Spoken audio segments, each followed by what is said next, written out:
भगवते देवाय। ओम नमो भगवते वासुदेवाय। ओम नमो भगवते वासुदेवाय। नारायणं नमस्कृत्यं नरं चैव नरोत्तमं देवीं सरस्वतीं व्यासं ततो जयमुदीरयेत्। नष्टप्रायस्व भद्रेषु नित्यं भागवत सेवया भगवतृत्तम श्लोके भक्तिर्भवति नैष्ठिकी। ॐ जन्मान्धस्य तन्वयादितरतः चर्थेष्वभिज्ञः स्वराट् तेने ब्रह्महृदयादिकवये मुह्यन्ति यत सूर्यः तेजोवारिमृदां यथा विनिमयो यतति सर्गो मृषा धाम्नाय सदा निरस्तकुहकं सत्यं परमं धीमहि। धर्मः प्रोजितकैत्वत्र परमो निर्मत्सराणां सतां वेद्यं मातृवस्तु शिवदं तापत्रयोन्मूलनम्।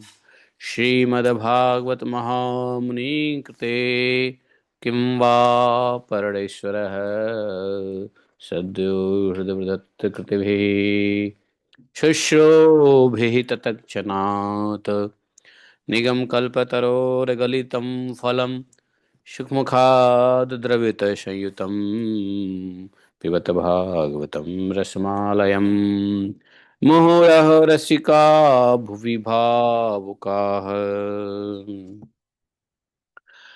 अहं सर्वस्य प्रभवो मत्तः सर्वं प्रवर्तते इति मत्वा भजन्ते मां बुधा भावसमन्विता मच्चित्ता मद्गतप्राणा बोधयन्तः परस्परं कथयतश्च मां नित्यं तुष्यन्ति च रमन्ति च।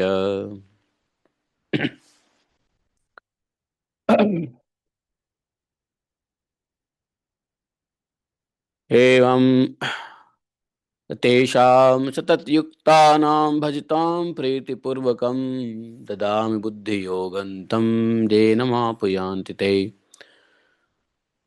तेषामेवानुकम्पार्थम् अहम् अज्ञानजं तमः नास्यात्मभावस्थो ज्ञानदीपेन भास्वता। अहमेवासमेवाग्रे नान्यत् सतसत्परं पश्चादहं ते तस्य यवशिष्येत् स्वस्मि अहम्। ऋतेऽर्थं यत् प्रतीयेत न प्रतीयेत चात्मनि तद्विद्यादात्मनो मायां यथा भासो यथात्मः। यथा मान्ति भूतानि भूतेषु चावचेष्वनु प्रविष्ठानि अन्यप्रविष्ठानि तथा तेषु न तेष्वहम्। एतावदेव जिज्ञासं तत्त्वजिज्ञासुनात्मना अन्यव्यतिरेकाभ्यां यत् स्यात् सर्वत्र सर्वदा। हरे कृष्णा कृष्ण कृष्णा हरे हरे हरे राम राम राम हरे हरे। बोलिए ग्रंथराज श्रीमद् भागवत महापुराण की जय। शिला व्यासदेव भगवान की जय। शिला सुखदेव गोस्वामी महाराज की जय। जय जय श्री राधे श्याम। हरे कृष्णा।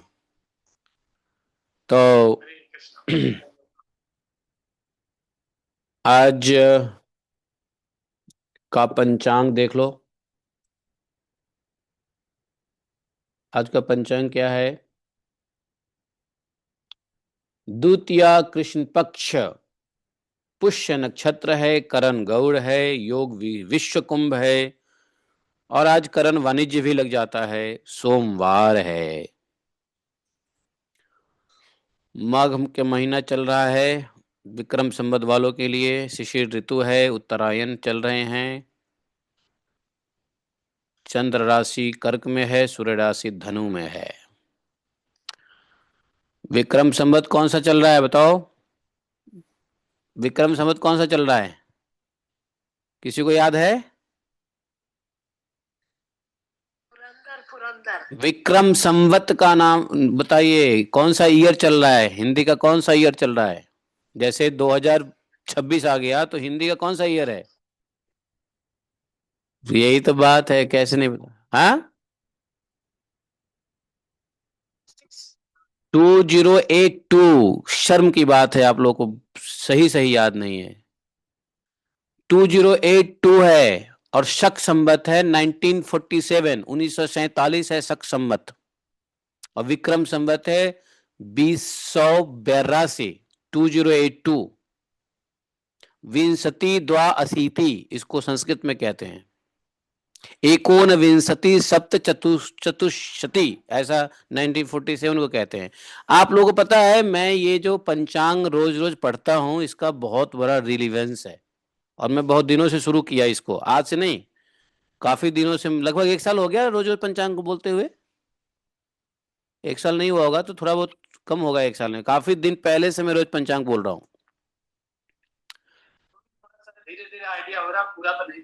पता है क्यों मैं क्यों रोज रोज पंचांग बोल रहा हूँ? ताकि हम सबको अपनी तिथि याद रहे, पक्ष याद रहे, थोड़ा सा नक्षत्र याद रहे, कि अमावस्या पूर्णिमा याद रहे, ऋतु अयन संवत संवत्सर याद रहे। कितना हम लोग मतलब वो हो गए पागलों के चक्कर में, पागलों के साथ में पागल हो रहे हैं। मतलब अंग्रेज पागल मलक्ष और मलक्षों के साथ मलक्ष हो रहे हैं अंग्रेजी में है।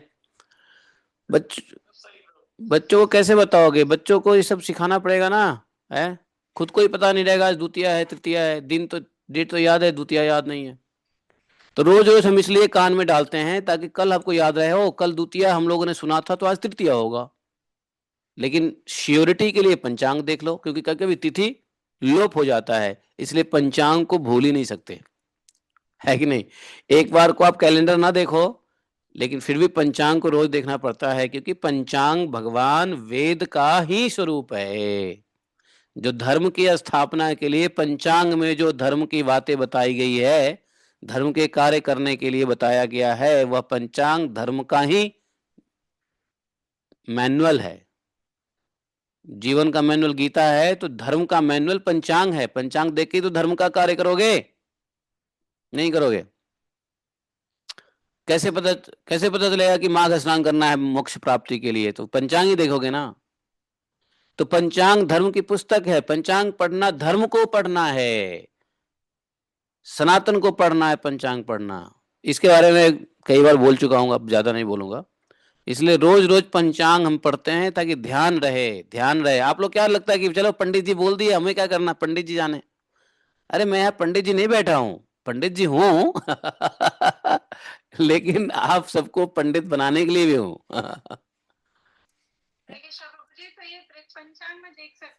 कहीं भी देख लो। हाँ, ये नहीं नहीं, दृक पंचांग में वही चीज दृक पंचांग में होगी, जो पंचांग इसमें होगा वही पंचांग दृक। इससे क्या होगा जानते हो? पंचांग से हमारा कॉन्शियसनेस बहुत शुद्ध होने वाला है। पंचांग पढ़, मैंने एक बार कहा था ना, पंचांग रोज पढ़ने से ही आपके ग्रह नक्षत्र तारे ठीक होने वाले हैं। शनि शुक्र बुध का जो भी प्रकोप होगा, पंचांग रोज पढ़ने के मात्र से हो जाएगा। अरे क्या ब्यूटी ऑफ सनातना आप लोग अभी तक नहीं समझे? और आप लोगों को ये पता नहीं विक्रम संवत क्या है, शक संवत कौन सा चल रहा है। विक्रम संवत सूर्य के मुताबिक चलता है, जो उत्तर भारत में चलता है। शक संवत चंद्र के मुताबिक चलता है, जो दक्षिण भारत में चलता है। विक्रम संवत वाले पूर्णिमा से मानते हैं, शक संवत वाले अमावस्या से मानते हैं। तो 5 पंचांग है, 5 अंग है, तिथि पक्ष नक्षत्र योग करण और वार। ये 5 को 5 रोज रोज जानने से पंचांग जानना हो जाता है। इसको पंचांग कहते हैं, पंच अंग, जिसको कुछ कुछ लोग पंजिका भी कहते हैं है ना। भारत के कुछ क्षेत्र में पंजिका भी कहते हैं। पंचांग 5 अंग। तो इसलिए जरूर से पंचांग रोज पढ़ो, और ऐसे पंचांग कैलेंडर लाओ जो घर में रहे तो बच्चे भी पढ़े, खुद भी ध्यान दो। अभी देखो क्या हुआ हमारे, मैंने खिचड़ी प्रसाद के लिए बोला हुआ है कि भाई हर पूर्णिमा, हर द्वादशी, हर पूर्णिमा, हर अमावस्या को खिचड़ी प्रसाद बना देना। अब देखो पूर्णिमा था ना, वो भूल गए, तो मैंने उनसे बोला कि प्रभु जी पूर्णिमा था, आपने खिचड़ी नहीं बनाया। बोले प्रभु जी क्या करें, हम लोग के पंचांग में पूर्णिमा अवश्य है ही नहीं। हमने, कौन बोला तुम्हारे पंचांग में पूर्णिमा अवश्य नहीं है? कहाँ, कौन सी कैलेंडर में नहीं लिखा हुआ बताना। नहीं, इस्कॉन वाले में प्रभु जी हम लोग तो सिर्फ द्वादशी एकादशी याद रखते हैं, बाकी कुछ याद ही नहीं रखते। हमने कहा क्या मतलब है, इस्कॉन में आने के बाद तुम सनातन भूल गए क्या? इस्कॉन वाले क्या ग्रह नक्षत्र तारे भूल जाते हैं क्या? बताओ, अगर इस्कॉन के ही पंचांग देखो तो उसमें भी रहता है नक्षत्र, उसमें भी रहता है आवस्या पूर्णिमा सब रहता है उसमें। देखता कहाँ है, लोगों को सिर्फ एकादशी रहता है कि जिससे हमारा गला बच जाए उसी को याद रखेंगे, बाकी नहीं रखेंगे। है, जिस भगवान की भक्ति करने के लिए बुद्धि की आवश्यकता है, उस बुद्धि के देवता चंद्रमा, और वो भी पूर्णिमा। पूर्णिमा के दिन याद नहीं रखोगे तो कैसे रखोगे? अरे एक तो पूर्णिमा का व्रत करना चाहिए, पूर्णिमा का व्रत नहीं करता है व्यक्ति, तो कम से कम पूर्णिमा के दिन व्हाइट चीज खा लो, उजला रसगुल्ला खा लो, या उजला दूध खा लो, या दही खा लो, या उजली चीनी खा लो, कुछ भी खा लो, उजली चीज खानी होनी चाहिए। शरीर में कोई उजला कपड़ा होना चाहिए पूर्णिमा के दिन, ताकि बुद्धि बुद्धि स्थिरता रहती है, बुद्धि स्थिर रहता है।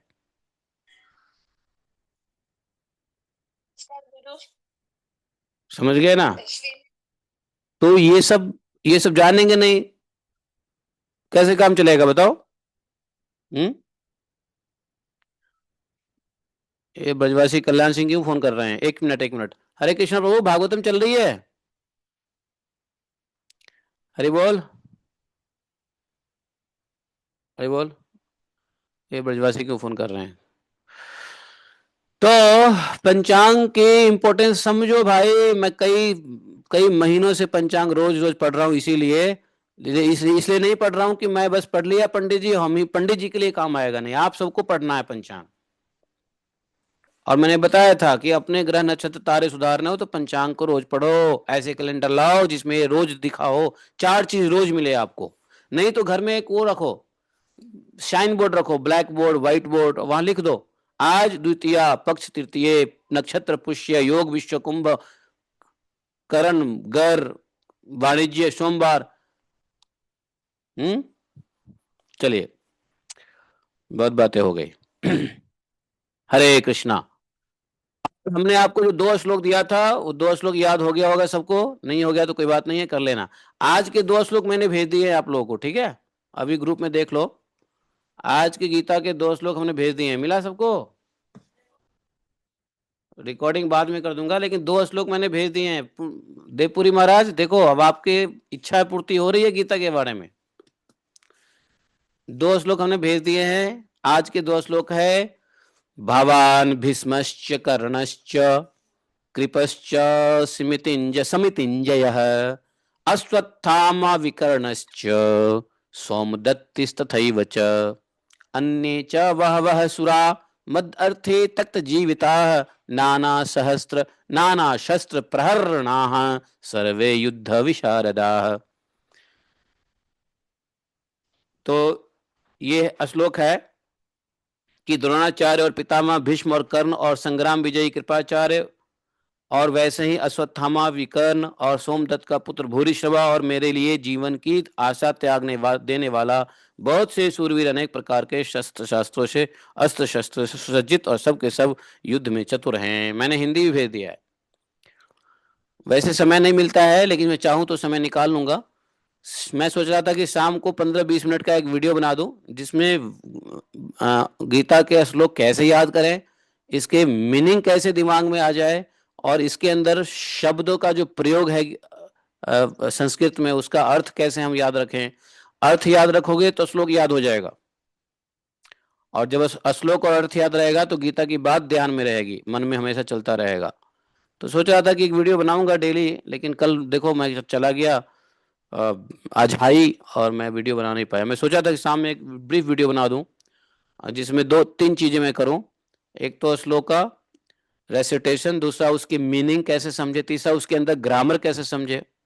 चौथा उसके अंदर शब्द के अर्थ कैसे लगाएं, और पांचवा मैं सोचा रहा था कि उसके भाव अर्थ क्या है, भाव अर्थ कहने का पीछे तात्पर्य क्या है। ये पांच चीज मैं सोचा था कि गीता के बोल दूं, लेकिन कोशिश करता हूं तो हो जाएगा, ठीक है, नहीं तो कोई बात नहीं। कल का श्लोक अगर किसी को याद हो तो हाथ खड़ा कर दो, बोलो मत, हाथ खड़ा कर दो कि हमने श्लोक याद कर लिया है, नहीं किया है तो कोई बात नहीं है, ठीक है, हमने याद कर लिया है। अच्छा अजय जी याद कर लिए? अजय जी नहीं किया आपने? कर लिया, अजय ठाकुर ने कर लिया। अजय ठाकुर जी बोलिए, बोलिए आप गीता के दो श्लोक कल वाला बोलिए, क्या क्या क्या था श्लोक?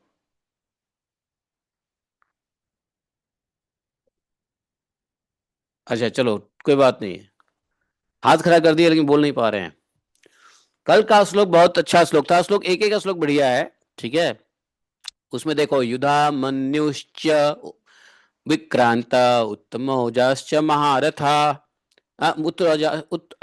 उत्तमौजाश्च वीर्यवान, सौभद्रा द्रौपदेयाश्च सर्व एव महारथा, अस्माकं तु विशिष्टाजे तत्निबोध द्विजोत्तमा,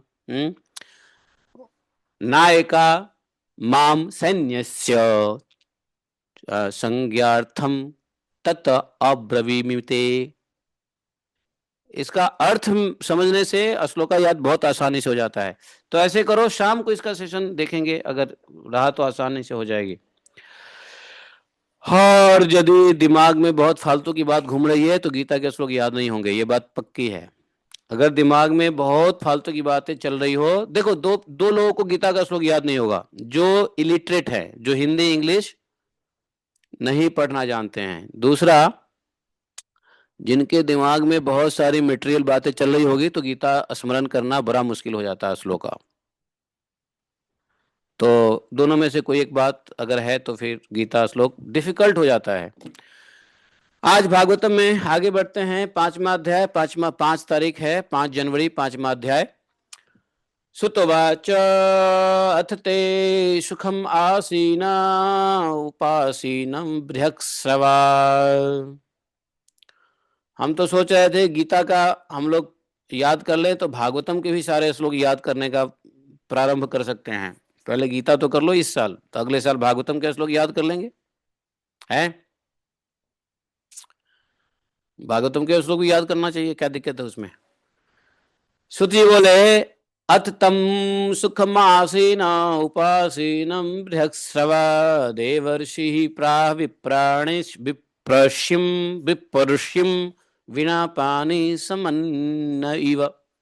नारद वाच पराशर्य महाभाग भगवतः कश्चिदात्मना परितुष्यति शारीर आत्मा मानस एव वा जिज्ञासितं सुसंपन्नम् अपि ते महत् अद्भुतं कृतवान् भारतं यस्त्वं सर्वार्थ परिसंवृतम्। तो यहाँ पर जो है, कृतवान भारतम यस्तम, हाँ, जिज्ञासितम सुसंपन्नम अपि ते महद अद्भुतम कृतवान भारतम यस्तम सर्वार्थ परिबृहितम जिज्ञासितम अधीतम च यत्तत् ब्रह्म सनातनम अथापि शोचस्यात्मानं कृतार्थ इव प्रभो। ओम अज्ञानतिमिरान्धस्य ज्ञानाञ्जनशलाकया चक्षुरुन्मीलितं येन तस्मै श्रीगुरुवे नमः। श्रीचैतन्यमनोभीष्टं स्थापितं येन भूतले स्वयं रूप कदा मह्यं ददाति स्वपदान्तिकं। वन्देऽहं श्रीगुरोः श्रीयुतपदकमलं श्रीगुरून् वैष्णवांश श्रीरूपं साग्रजातं सहगण रघुनाथान्वितं तं सजीवं साद्वैतं सावधूतं परिजनसहितं श्रीकृष्णचैतन्यदेवं श्रीराधाकृष्णपादान् सहगण ललिता श्रीविशाखान्वितांश्च। हे कृष्ण करुणा सिन्धौ दीनबन्धो जगत्पते गोपेश गोपिकान्तं राधाकान्तं नमोऽस्तुते। तप्त कांचन गौरांगी राधे वृंदावनेश्वरी वृषभानुसुते देवी प्रणमामि हरिप्रिये। वाञ्छा कल्पतरुभ्यश्च कृपा सिन्धुभैव च पतितानां पावनेभ्यो वैष्णवेभ्यो नमो नमः। जय श्री कृष्ण चैतन्य प्रभु नित्यानंद श्री अद्वैत गदाधर शिवासादि गौर भक्तवृंदा। हरे कृष्णा कृष्ण कृष्ण हरे हरे, हरे राम राम राम हरे हरे। हरे कृष्णा। नंदनी, नंदनी माता जी, आपने ये चीज कहाँ सुना है? अच्छा है, मैंने भी कहीं सुना था, लेकिन बताइए कहाँ आपको ये मिला ये बातें? आपने कहीं पढ़ा है या सुना है? मैंने भी सुना था। हाँ, मैंने भी सुना है। अच्छा। नक्षत्र को सुनने का भी फल है, वो मुझे मिलेगा तो मैं आपको नहीं नहीं नहीं नहीं, कोई बात नहीं है, भेजने की जरूरत नहीं है, मैंने भी सुना हुआ है, इसलिए बता रहा हूँ।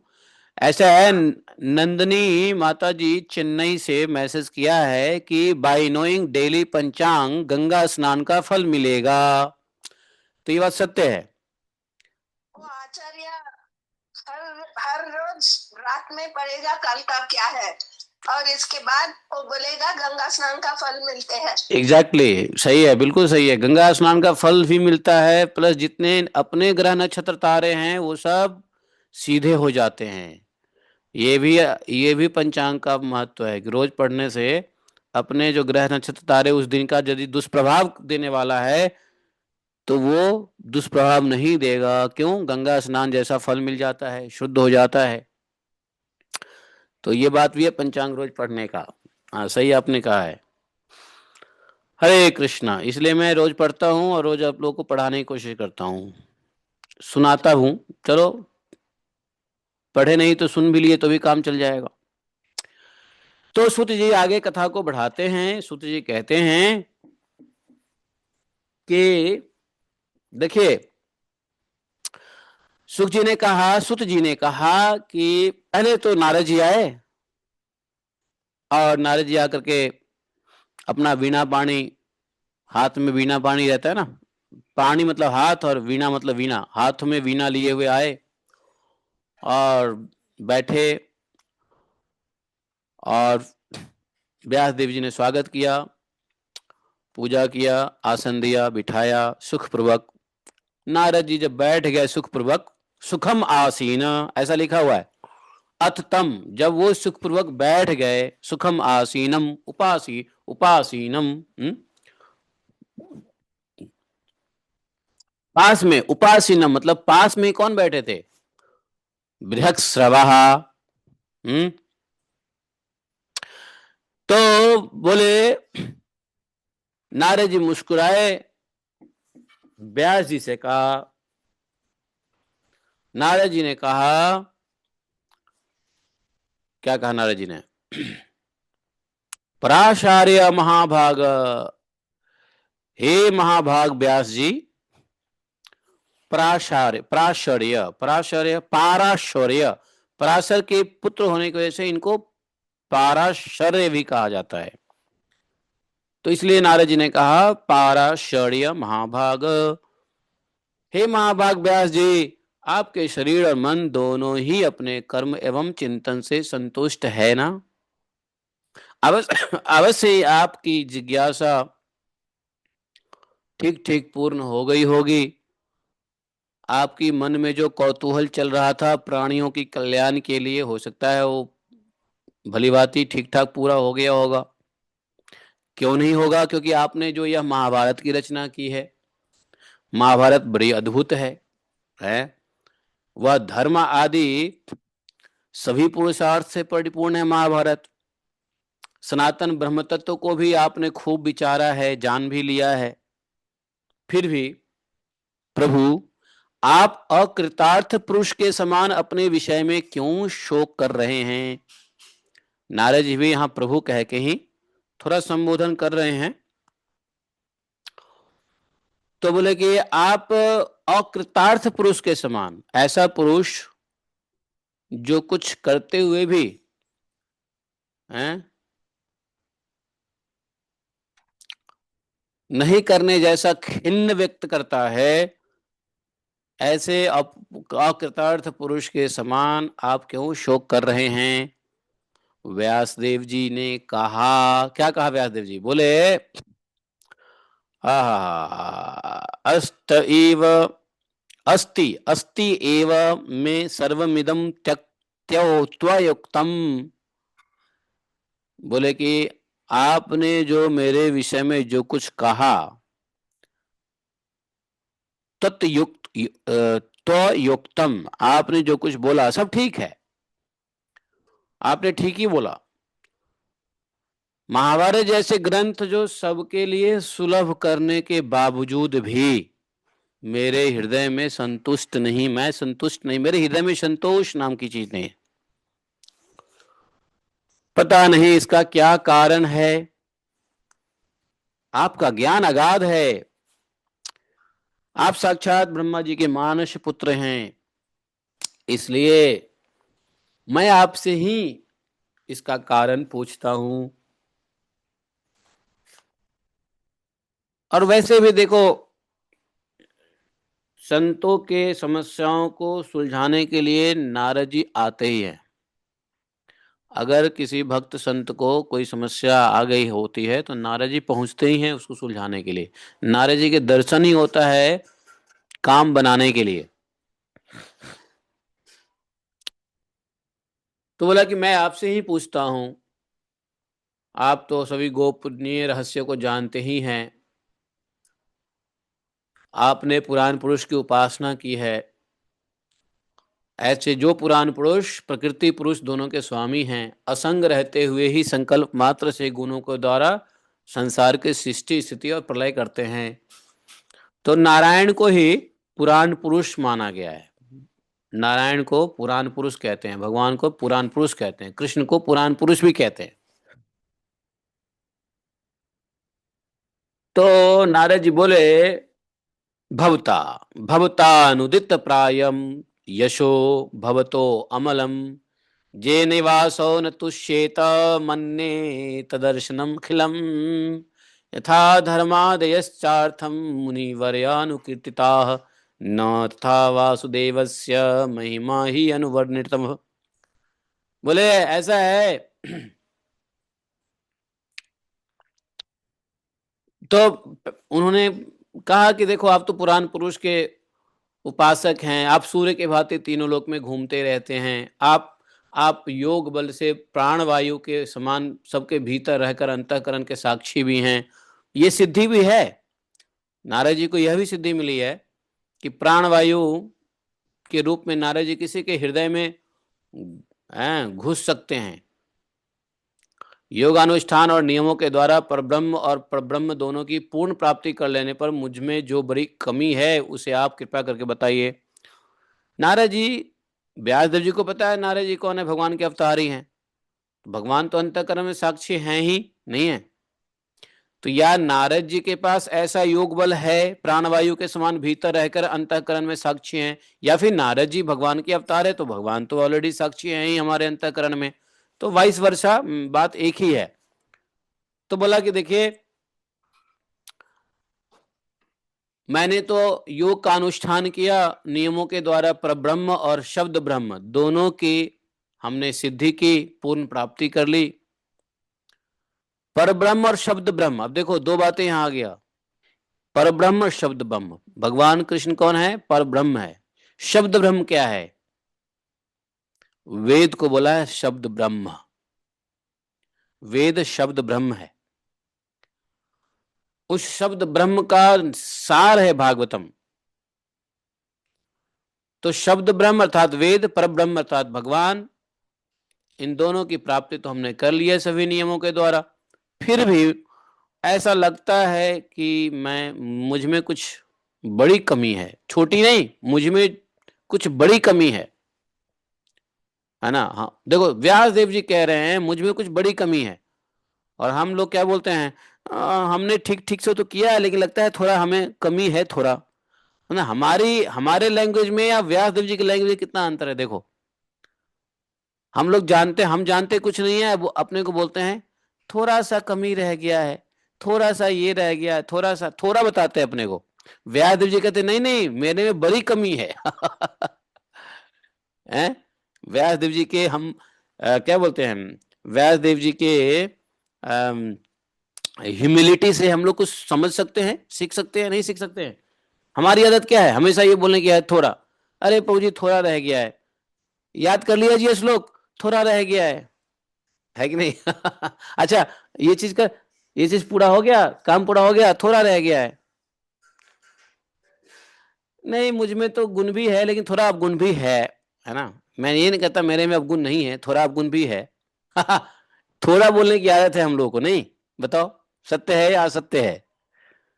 हाँ, आप में से कोई बोलता होगा बड़ा, लेकिन हमारी आदत तो यही है, थोड़ा थोड़ा थोड़ा थोड़ा।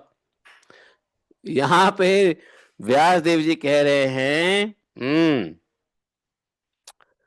कि परावरेशो मनसैव विश्वम सजत्यवत्यति गुणैर् संगा। ना ना, वो कौन सा श्लोक है जिसमें थोड़ा बोल रहे हैं? 7वां श्लोक है। हाँ, यहाँ हाँ, अधिक बोल रहे हैं। तम, हाँ, परावरे ब्रह्मणि धर्मतो व्रतैः न तस्यते न्यून अमलम विचक्ष। हाँ, न्यून, न्यून, कम नहीं है, बड़ा है। यहाँ बड़े को बोला न्यून। हाँ, मलम विचक्ष, कम नहीं है मुझ में, कम कमी नहीं है, बड़ी कमी है। आप विचक्ष, आप कृपा करके बताइए। नारद जी ने कहा, भवतानुदित प्रायम यशो भगवतो अमलम जे निवासौ न तुष्येत मन्ये तदर्शनम खिलम यथा धर्मादयश्चार्था मुनिवर्यानुकीर्तिताः न तथा वासुदेवस्य महिमा ही अनुवर्णितः। हालांकि जो कमी है वो बड़ी कमी है, इस कमी को तो व्यास देव जी ने पहले ही शंका जाहिर कर दिया था। व्यास देव जी ने पहले ही कहा था ना कि शायद मैंने भगवत प्राप्ति के विषय में अधिक नहीं बताया, शायद इसीलिए मेरा मन असंतुष्ट है। फिर भी नारद जी आ गए तो नारद जी से पूछ लिया, तो नारद जी भी यही कह रहे हैं। नारद जी कह रहे हैं, देखिए व्यासदेव जी, ऐसा है कि भगवान के निर्मल यश का प्रायः गायन आपने नहीं किया, आपने सब कुछ कर दिया, लेकिन भगवान के निर्मल यश का गायन नहीं किया। सही बात है, पुराण में, शास्त्र में, सब में भगवान के निर्मल यश का, शुद्ध निर्मल यश का, जो ऐसी पुस्तक आपने नहीं बनाई जो भगवान के सिर्फ यश का गान करे। हाँ, आप कहोगे अरे नहीं नहीं, ऐसे कैसे, ब्रह्म पुराण में तो है ना, ब्रह्म पुराण में बहुत सारी चीज है, उसमें से थोड़ा सा भगवान के बारे में बताया है। आप कहोगे नहीं नहीं, वो पद्म पुराण में तो है ना, या क्या बोलते हैं उसको, एक एक पुराण है ना जहाँ पे हम लोग अभी पढ़ रहे थे महात्म में, हाँ, स्कंद पुराण। तो स्कंद पुराण में तो भगवान की महिमा है ना। स्कंद पुराण में भगवान की महिमा तो थोड़ी चैप्टर्स हैं, बाकी तो सब ऐसे ही सब कुछ मिला जुला है। पुराणों का एक लक्षण क्या है, इसलिए पुराण पढ़ने चलोगे तो मन नहीं लगेगा पुराण पढ़ने में। भागवतम पढ़ने के बाद पुराण पढ़ने का मन नहीं करेगा। कारण क्या है? कारण ये होता है कि पुराण में बहुत सारी इधर उधर की बातें होती है, बहुत इधर उधर की कथाएं होती है, बीच में थोड़ा थोड़ा कहीं भगवान का वो बातें आ जाती है। मतलब शुद्ध रूप से, निर्मल रूप से, यहाँ पे मल क्या है? भगवान के अलावा सब कुछ मल है, भगवान ही सिर्फ निर्मल है, राधा ने सिर्फ निर्मला है, उसके बाद सब मल है। तो निर्मल अर्थात सिर्फ भगवान का हो ऐसा यश आपने नहीं गाया। यहां लिखा भगवतो अमलम, भगवान ही अमल हैं, बाकी सब मल है, भगवान के अलावा सब भगवान का बनाया हुआ ही है, मल है। आपने भगवान का निर्मल यश का वर्णन नहीं किया, गान प्राय नहीं किया, मेरी ऐसे मान्यता है, इन्होंने नारद जी ने कहा, मन्ये मन्ये तदर्शनम खिलम, मेरी ऐसी मान्यता है, जेनै वासो न तुष्येत, जिससे भगवान संतुष्ट नहीं होते वह शास्त्र या ज्ञान अधूरा है। तो भगवान यदि संतुष्ट नहीं है जिससे, वह शास्त्र ज्ञान अधूरा है, ऐसी मेरी मान्यता है। बोले आपने धर्म आदि पुरुषार्थ का जैसा निरूपण किया है, भगवान श्री कृष्ण की महिमा का वैसा निरूपण नहीं किया। आपने धर्म का, मोक्ष का, हैं, काम का, अर्थ का, हैं, ये सब का आपने निरूपण तो ठीक ठीक किया है, लेकिन भगवान श्री कृष्ण की महिमा का वैसा निरूपण नहीं किया महाराज। जिस वाणी से चाहे वह रस भाव अलंकार आदि से युक्त ही क्यों ना हो, ऐसी वाणी जिसमें रस हो, भाव हो, अलंकार हो, सब कुछ हो, शुद्ध व्याकरण हो, लेकिन यदि भगवान के यश का भी कभी गान नहीं होता, वह कौवा के समान फेंकने जैसा है, अपवित्र मानी जाती है। कौवा की वाणी है जिसमें भगवान का यश का गान नहीं हुआ, जगत को पवित्र करने वाले भगवान के यश का गायन नहीं हुआ, चाहे वह कितना भी अच्छा गाना क्यों ना हो, कितना भी अच्छा पद क्यों ना हो, कितना भी अच्छा अव्यय क्यों ना हो, कितना भी अच्छा श्लोक क्यों ना हो, वो सब बेकार है। वह तो कौओं के लिए उच्छिष्ट फेंकने के स्थान के समान अपवित्र मानी जाती है। उच्छिष्ट कौन खाता है? उच्छिष्ट समझते हैं? उच्छिष्ट का मतलब होता है जूठा। जूठा फेंक देने पे कौन खाता है बताओ? जूठा फेंक दोगे तो कौआ आके, हैं, कुत्ता भी आते हैं आके, हाँ, यहाँ कौआ बोला तो कौओं के लिए तो ऐसी पद, ऐसा रस भाव अलंकार आदि से युक्त वाणी जिसमें भगवान का वर्णन नहीं है, भगवान के यश का गान नहीं है, वो फेंक देने के समान है। जिसको कौवा आकर के, हैं, लेता है, अपवित्र मानी जाती है। लेकिन जो हंस होते हैं, हंस, हंस कहाँ होते हैं बताओ? हंस का स्थान कहाँ है? जो हंस होते हैं, हंस कौन है? हंस पक्षी है ना।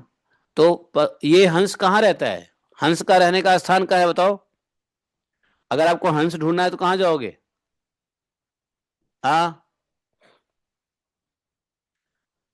हंस कहाँ रहता है? आपको लोग पता नहीं, किसी को पता नहीं हंस कहाँ रहता है? सरोवर में। हाँ, कौन से सरोवर में? दिल्ली के सरोवर में?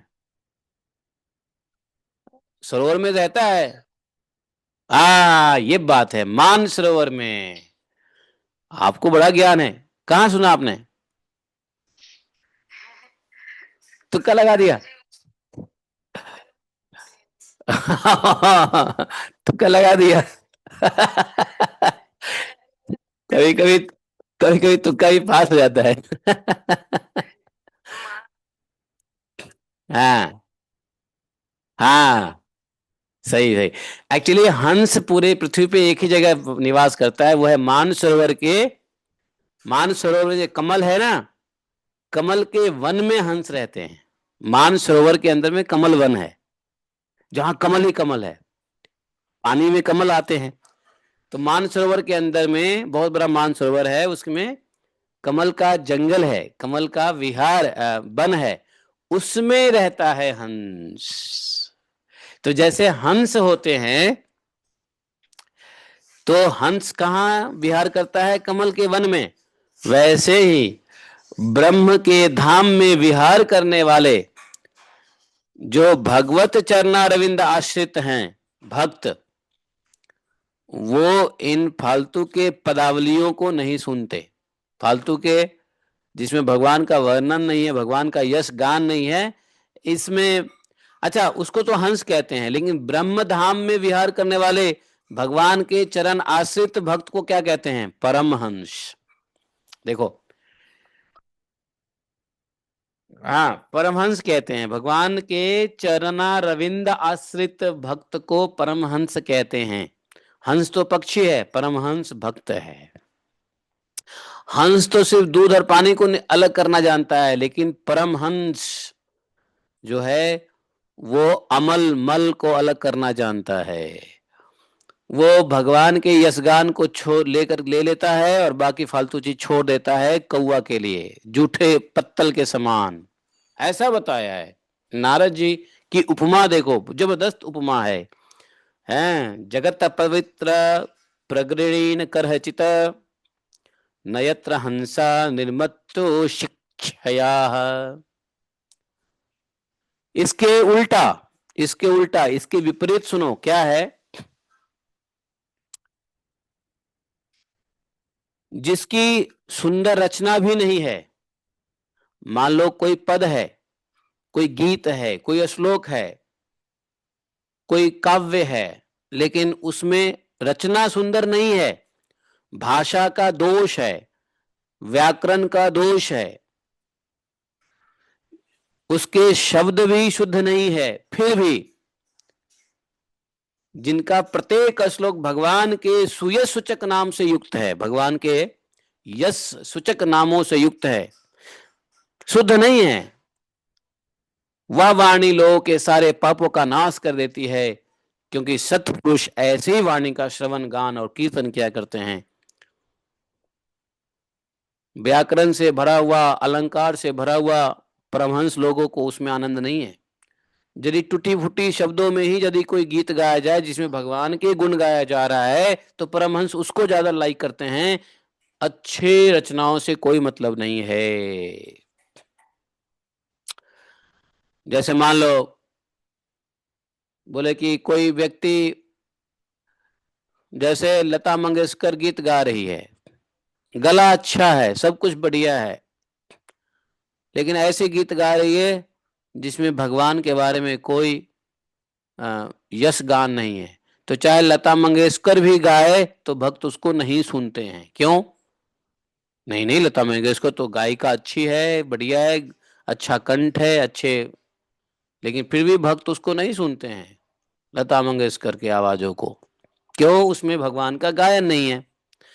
लेकिन जिसमें भगवान के यश नाम का गायन है, किसी को अच्छा गला है। प्रभुपाद जी के पास कौन सी अच्छा गला था बताओ ना? प्रभुपाद जी बड़े अच्छे गायक थे क्या? प्रभुपाद जी गाते थे तो क्या कोयल सब चारों बगल आ जाते थे क्या? नहीं ना। प्रभुपाद जी सीधा गए, हरे कृष्णा कृष्णा कृष्णा कृष्णा हरे हरे हरे रामा। देखो पूरी दुनिया आ गई। क्यों? क्योंकि गला कैसा भी हो, जो उन्होंने गाया वो भगवान के क्या है, सुयश सूचक नामों का युक्त वाणी था, जिसे लोग सुनने वाले के लोगों को पाप नाश कर दिया और सब भक्त बन गए हैं। भाई अनुराधा पौडवाल कभी गीत गा के किसी को भक्त बना सकती है क्या? है? कोकिला कंठ वो भगवान के यश को, खैर अब नहीं है पृथ्वी पे, लता मंगेशकर मर गई ना, जिंदा है? नहीं, मर गई, शरीर पूरा हो गया। तो उनके आवाज में उसके भजन को सुन के कोई भक्त बन सकता है क्या? नहीं बन सकता। उन्होंने भजन भी गाए हैं, ऐसी बात नहीं, नहीं गाए, लेकिन उनके भजन को सुन करके कोई भक्त नहीं बन सकता। क्यों?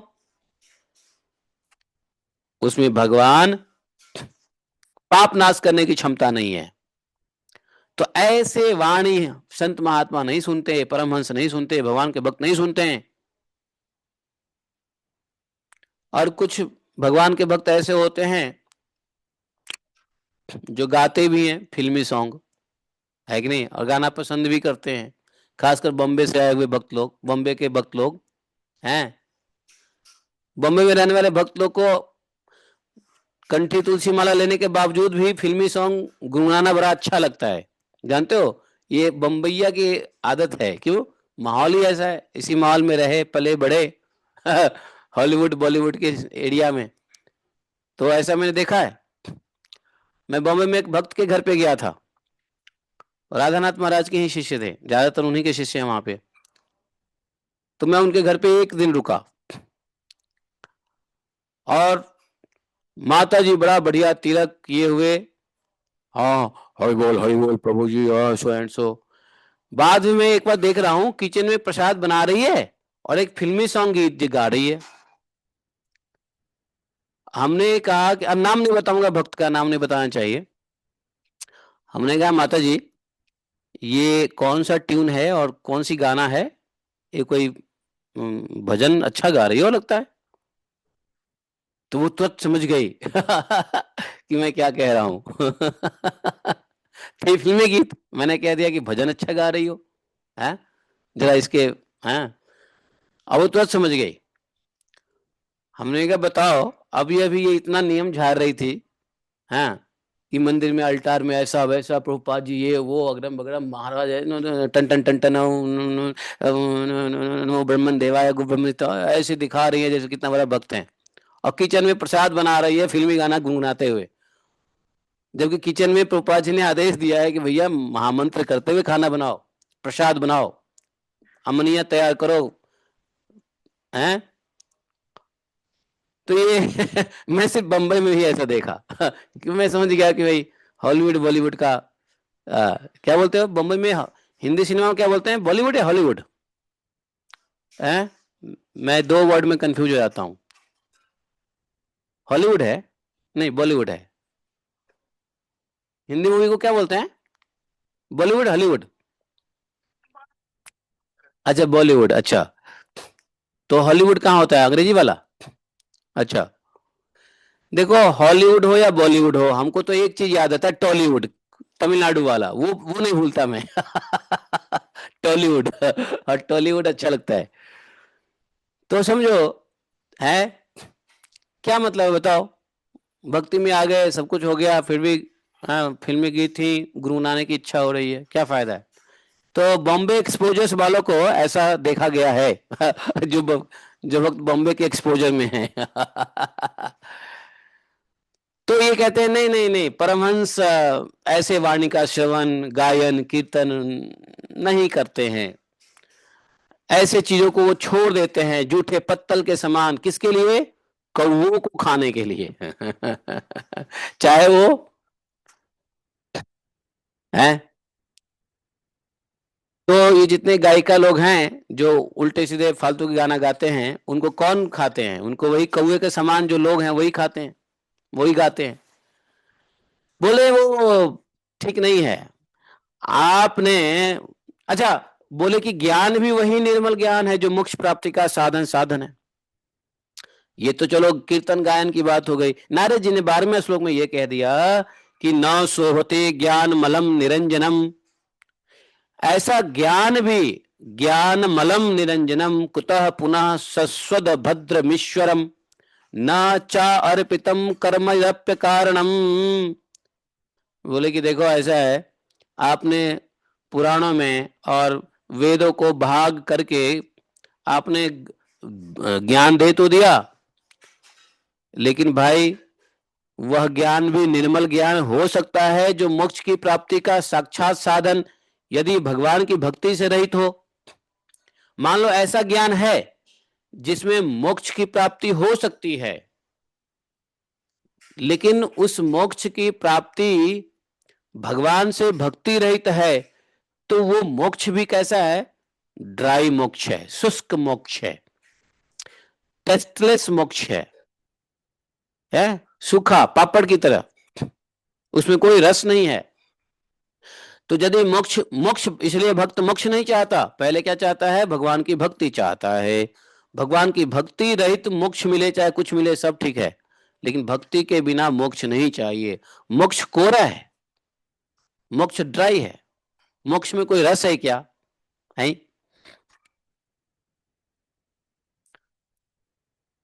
जैसे एक व्यक्ति मेहनत करता है और मेहनत करते करते 60 साल का होता है, तो गवर्नमेंट उसको कहता है नहीं अब तेरे को नौकरी नहीं करनी, रिटायरमेंट।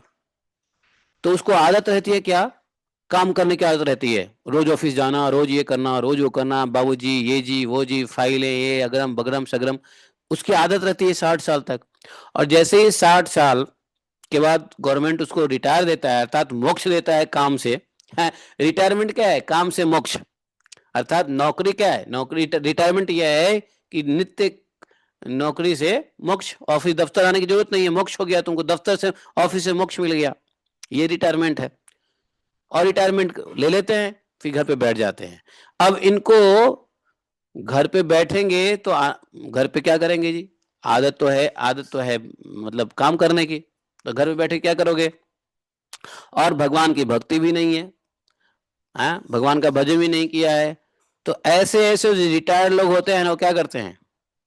रिटायरमेंट के बाद उल्टे सीधे काम करेंगे, है ना। ओल्ड एज क्लब बनाएंगे। अब ओल्ड एज लोग इकट्ठा होंगे, कुछ अपने तरीके से फालतू के फन करेंगे, फालतू के फन है कि नहीं। और नॉनसेंसिकल वर्क काम करेंगे, कुत्ते पालेंगे, कुत्तों से प्रेम करेंगे, हैं। और बूढ़े हो गए फिर भी 10 बूढ़े इकट्ठे हो जाएंगे और गीत गाएंगे, अभी तो मैं जवान हूं, अभी तो मैं जवान हूं, मैं गया मुझे याद आ रहा है, मैं एक बार मणिनगर में प्रोग्राम करने गया। ये कविता माता जी के घर पे रुका था, और इनके घर के बाजू में ही एक फ्लोर है जिसमें बूढ़े लोग का क्लब है। क्या नाम है उस क्लब का माता जी? वो कौन सा?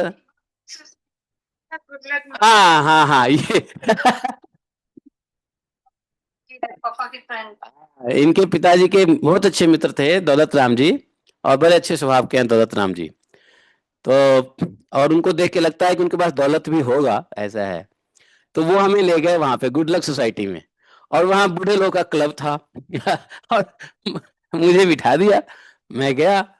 अब देखा है बूढ़े लोग ऐसी ऐसी गंदी गंदी गाना गा रहे हैं कि जो जवान लोग भी शर्मा जाए।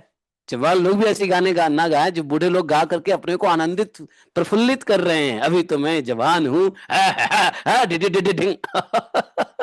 मतलब एक दूसरे को जोश भर रहे हैं है कि नहीं। तो ये सब कहते हैं ड्राई मोक्ष, रिटायरमेंट विदाउट डिवोशन, ऐसे ही होता है। हमको बुलाया स्टेज पे, हाँ जी हाँ जी, अब हम लोग का कार्यक्रम हो गया, आइए आप थोड़ा बोलिए। उसमें एक एमपी भी थे, एक मेंबर ऑफ पार्लियामेंट भी थे, मतलब भूतपूर्व पार्लियामेंट मेंबर थे, काफी उम्र था, 85 साल के हो गए थे वो, वाजपेयी के समय वो मेंबर ऑफ पार्लियामेंट थे। उनके साथ मेरा फोटो भी है।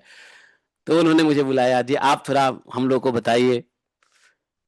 तो मैंने बस यही बात सबको बताना शुरू किया कि आप लोग जो हंस खेल रहे हो, ये आनंद जो ले रहे हो, ये आनंद इधर न मत लो, समय आ गया है, आनंद उधर लो, उस साइड वाला आनंद लो।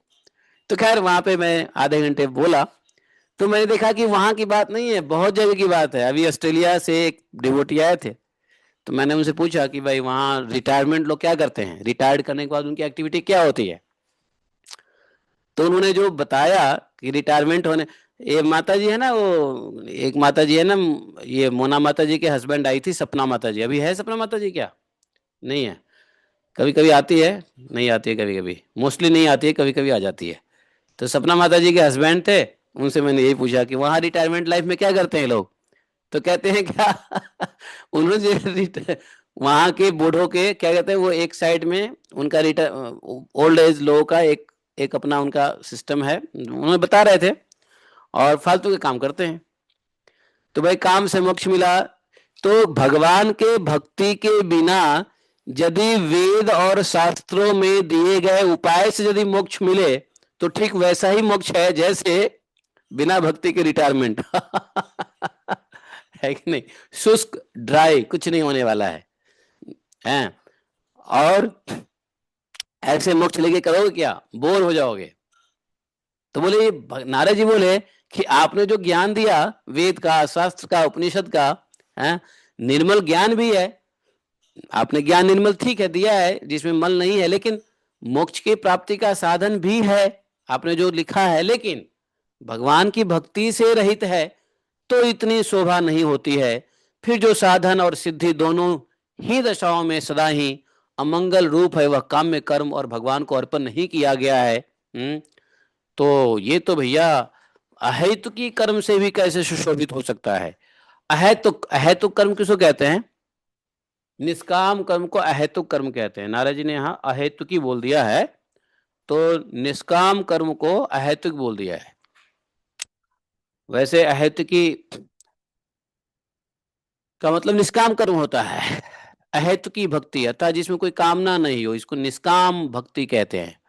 तो नारद जी बोले कि व्यासदेव जी, आपकी दृष्टि बड़ी अमोघ है, बड़ी अमोघ है आपकी दृष्टि, आपकी कीर्ति पवित्र है, आप सत्य परायण हैं एवं दृढ़ व्रत हैं, इसलिए अब आप संपूर्ण जीवों को बंधन से मुक्त करने के लिए समाधि के द्वारा अचिंत्य शक्ति भगवान की लीलाओं का स्मरण कीजिए। हरे कृष्णा। अच्छा मैं भूल गया, ये दौलत राम जी अभी हैं? दौलत राम चाचा हैं क्या अभी? हैं? दौलत राम चाचा है अभी? नहीं है? तो दौलत राम चाचा को बोलो भागवतम में आने के लिए, उनको बोलो माला जप करने के लिए। भाई क्या कर रहे हैं अभी वो? उनको जरा थर्ड गियर में लो आप। ऐसे नहीं बोल सकते है ना? अरे क्यों नहीं बोल सकते, बोलो।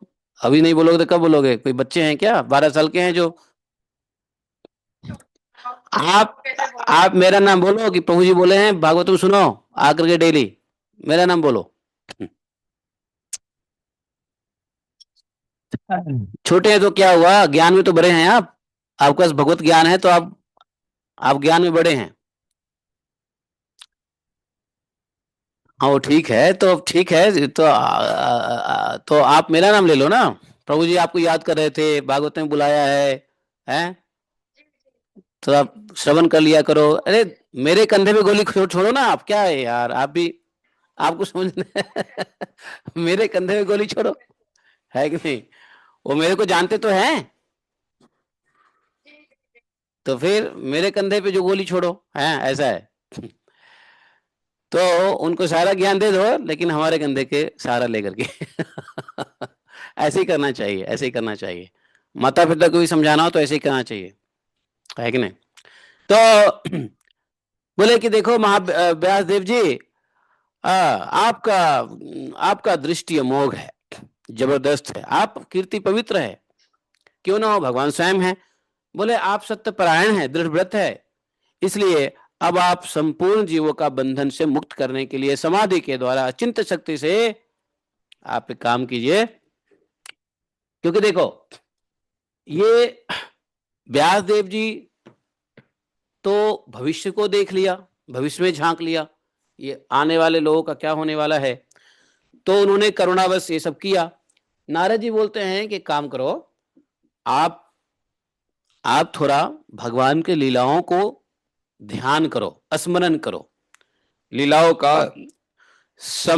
अधि अनुस्मरण लिखा हुआ है।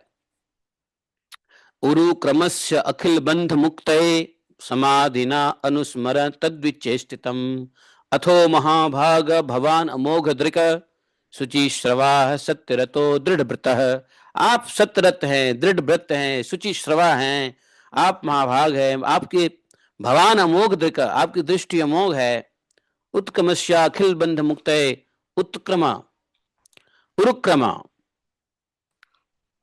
अस्य अखिल बंधन मुक्त है, बंधन को मुक्त कर देने वाला है, जो भगवान की लीला है ना, उसको थोड़ा सा आप अनुस्मर याद कीजिए, भगवान की लीलाओं का याद कीजिए, ध्यान कीजिए, है कि नहीं? स्मरण कीजिए।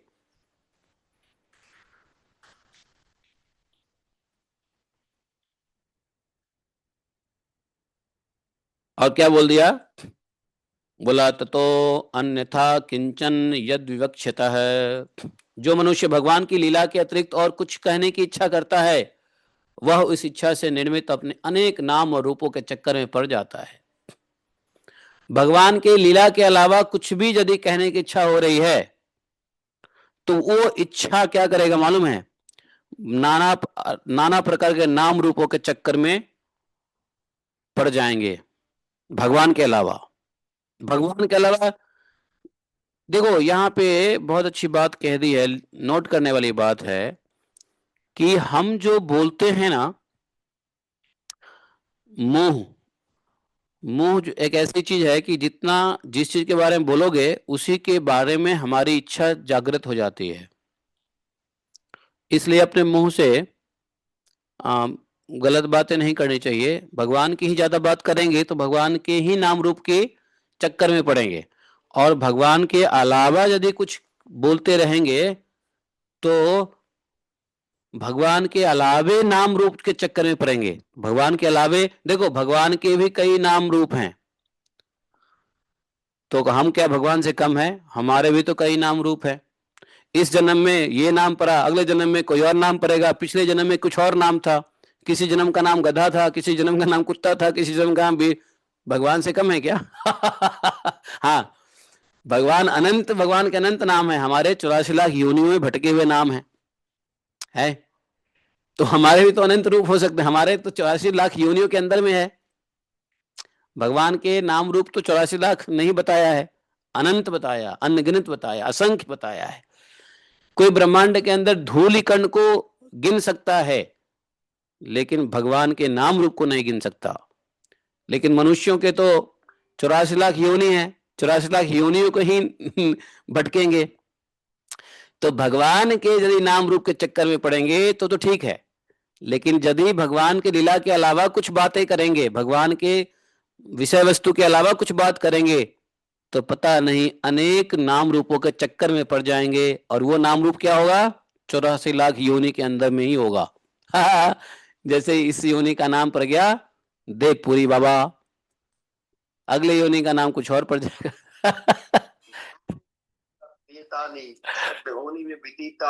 हाँ, बहुना, हाँ हाँ, बहु जन्मानि व्यतीतानि, ऐसा है कि नहीं? तो बहुत से जन्म बीत गए हैं, हमें याद है, तुमको याद नहीं है, भगवान ये कह रहे हैं गीता में, है कि नहीं? तो जब आपकी ये बातें सुनते हैं ना प्रभु जी, बस ऐसे लगता है कि अभी भाग जाए।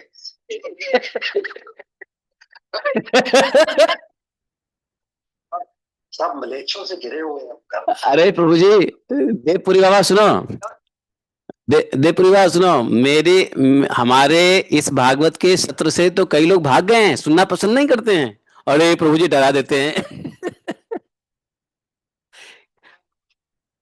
बहुत आप इंजेक्शन, डायरेक्ट इंजेक्शन लगा डायरेक्ट इंजेक्शन। तो मैं नाम नहीं बताऊंगा, 2-3 लोग तो मैंने बात किया, भागवतम आना क्यों छोड़ दिया? तो कहते हैं प्रभु जी आप बहुत ज्यादा स्ट्रिक्टली बोलते हो, इतना सुनने को ऐसा लगता है जैसे डर लगता है, डरा देते हो आप, इसलिए मैं नहीं आता।